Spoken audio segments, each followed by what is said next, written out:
Sports Spread is back, and our first show of the year covers a cracking weekend of Premier League fixtures as Manchester United host old foes Liverpool and champions Manchester City travel to Arsenal. Our Reuters regulars have all bowed out for a variety of frankly lame excuses, including paternity leave and jury duty. But Star Sports' Luke Tarr had nothing much better to do, so he joins me now in the studio. Luke, thanks for making the effort and coming to join us today. Let's start with United-Liverpool, at least at the weekend. Billed as the battle of the strikers, presumably going to be one in midfield, but who do you see having the edge here? United, without a shadow of a doubt. You know, they're at home, they're top of the league.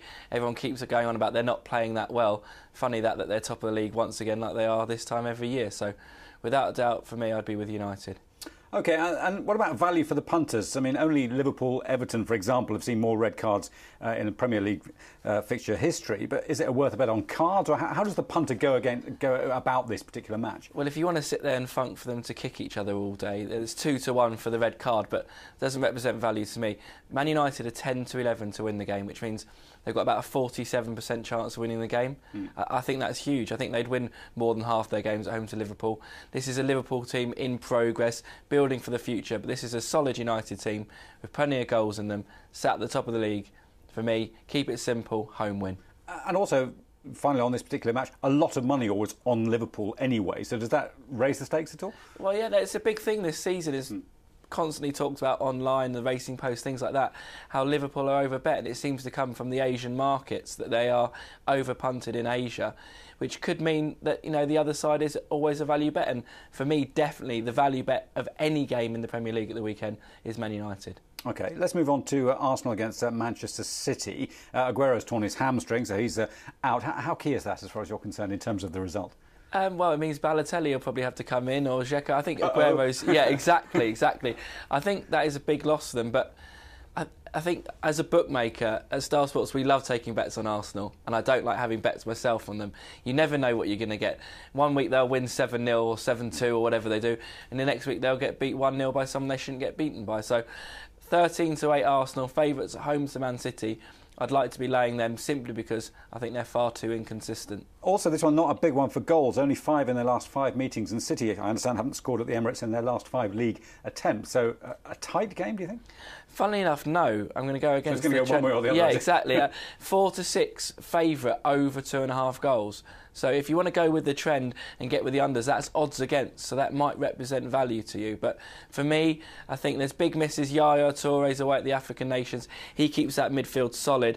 I think this game could really open up. Walcott's scoring a lot of goals. I think it could open up, and I think over 2.5 goals at 4-6 would be the value bet for me. OK, so that's the classic goal fest you're predicting. Yeah, probably 0-0 for sure now. OK, so we put the mockers on that one. Let's move on to QPR and Spurs then. Harry Redknapp against his former club. Tough one for him, this one, isn't it? Oh, he plays against former clubs all the time, doesn't he? You know, in charge of Southampton, going back to Portsmouth, it won't faze him. And they've hit a bit of form, haven't they? But Spurs have won 7 of the last 9. Tottenham are in the top 4 at the moment, but they're never in the top 4 at the end of the season, are they? And that's because they don't win these games that they really should do. And they're odds-on away at the weekend, and I always think they're a lay at odds-on. An arm around the shoulder for the QPR boys. Every Redknapp team through the ages has always been about confidence. And having beaten Chelsea like they did, I think there'll be a bit of confidence flowing through the veins. I don't necessarily think QPR will win, but I think Tottenham are a lay at 5-6. OK. Do you think Harry can actually save QPR? That's the big bet, surely. Not really. I mean, it'd be nice to see, wouldn't it, just for the drama of it all, but and getting short price favourites beat at the football at the weekend. But yeah. I think they'll probably go down, but they'll be fighting them yet. I think Ryan Nelson's a big loss to them at the weekend, right, having moved on to management. Anton Ferdinand will come in, but he doesn't really give them that organisation that Nelson gave them. OK, let's put the rest of the fixtures up on the board for us and just run us through a couple of the fixtures and see where you think there's some interesting money to be made. Like I said, United is definitely the best bet of the weekend for me. My second best bet would without doubt be Fulham at home to Wigan. They always say you back Fulham at home, you lay them away.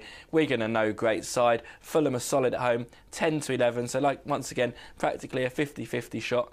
I'd definitely be with Fulham. And Newcastle are not going to fancy that trip, are they? You know, they'll be nervous. They've got no goals left in them. I think they've not won one in 9 or something like that. But yeah, I wouldn't want to be a Newcastle fan travelling to Norwich. I think they'll be very nervy coming into that one. OK, we'll leave it there. Thanks very much indeed for that, Luke Tarr there. Well, that is it for this week. Join us again next time for another Super Sunday, Chelsea against Arsenal and Spurs v Man United. I'm Nigel Stevenson. This is Reuters.